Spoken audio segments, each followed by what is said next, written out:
Now, I actually just stopped by to see how Mark did today and the other Mark. How did the Marks do today? They did great. Did they do great? Excellent. All right. Excellent. He had to leave so he could beat you. He had to leave? He figured he needed. We think he'll wait a little bit, but I do want to thank you for all the support that you've given this administration. It's funny, Jim. You'll probably come on up here. You'll probably appreciate this and know it that when you take on these jobs like we have, you don't know what awaits you. And I was crying the blues to Jim actually a couple of months back. When I first got in there, I said, I really hate this job. We don't have any money. We don't have any revenue. It's nothing. And I told him we didn't have any we could loan them.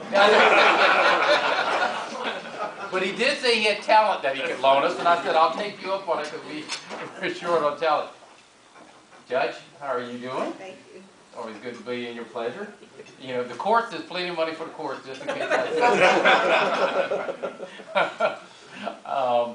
But it really is, and Jim offered to have the Roundtable help us, bring the intellectual talent that we need to the county and to the province. And that really is, the stabilizing force for Prince George's County. The ability to call on you and say, help us out. And right now, I can't miss an opportunity to do a plug.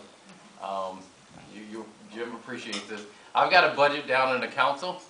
They're very fine men and women, and I'm glad to work with them. It really is a good council group. And we're trying to, get them to see the importance of economic development. I mean, this county, for far too long, has relied on, residential housing. We have got to have a balance. And unless we start making ourselves more attractive to actually increase the commercial growth here, as you're going through with Andrews, with all the opportunities we see here, we're not going to do it. And one way for us to do it big is to do something nobody else in this region has done. And that is to set aside $50 million as an incentive fund. Combine that with the $70 million the state is giving, and the fact that we know we got two friends up in the federal government. We've got, John Picari, who's Deputy Secretary for Transportation, and Ron Sims, who's Deputy Secretary of Housing. They understand the importance of Prince George's County to the president being able to have victories in this region. So we think with that fund, that's going to help us. And so